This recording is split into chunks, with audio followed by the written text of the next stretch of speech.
কোন হত্যা যাতে না হয় সেই দিক মাথায় রেখেই তিনি সেই দিন তত্ত্বাবধায়ক সরকারের দাবি মেনে নিয়েছিলেন। ফেব্রুয়ারির একটি নির্বাচন দিয়ে সেই পার্লামেন্টের তত্ত্বাবধায়ক সরকার ব্যবস্থা তিনি সেখানে প্রবর্তন করে তিনি পদত্যাগ করেছেন। আজকে তার সুস্থতার জন্য চারিদিকে যেন এক বেদনা বিধুর পরিবেশ তৈরি হয়েছে। মানুষের চোখে অশ্রু জল, আকাশে আমরা দেখতে পাচ্ছি কান্না, বাতাসে রোনাজারি, পানির যে স্রোত বয়ে যাচ্ছে সেখানেও আমরা অশ্রু এবং কান্নার ঢল প্রবাহ স্রোত আমরা দেখি।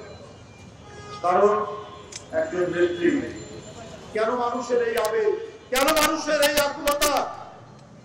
যে নেত্রী নিজের মাটি, নিজের দেশ, নিজের জনগণ এবং দেশের স্বাধীনতা সার্বভৌমত্বের সাথে কোনদিন আপোষ করেননি, যে মহিলা কোনদিন তার আদর্শের সাথে কম্প্রোমাইজ করেননি, সেই নেত্রীর প্রতি জনগণের ভালোবাসা থাকবেই।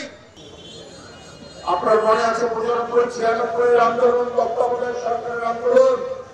সেই আন্দোলনে তিনি মেনে নিলেন তত্ত্বাবধায়ক সরকারের দাবি এবং ফেব্রুয়ারির একটি নির্বাচন দিয়ে সেই পার্লামেন্টের তত্ত্বাবধায়ক সরকার ব্যবস্থা তিনি সেখানে প্রবর্তন করে তিনি পদত্যাগ করেছেন।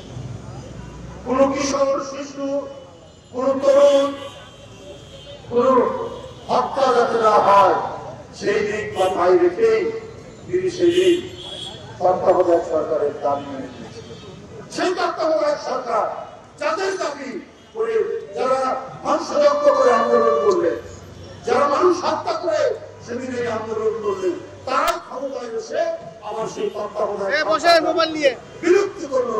অর্থাৎ আমি যেটা চাইবো সেটাই হবে, আমি যখন চাইবো তত্ত্বাবধায়ক সরকার সেটাই দিতে হবে, আর আমি যখন চাইবো বিলুপ্ত করতে সেটাই হবে।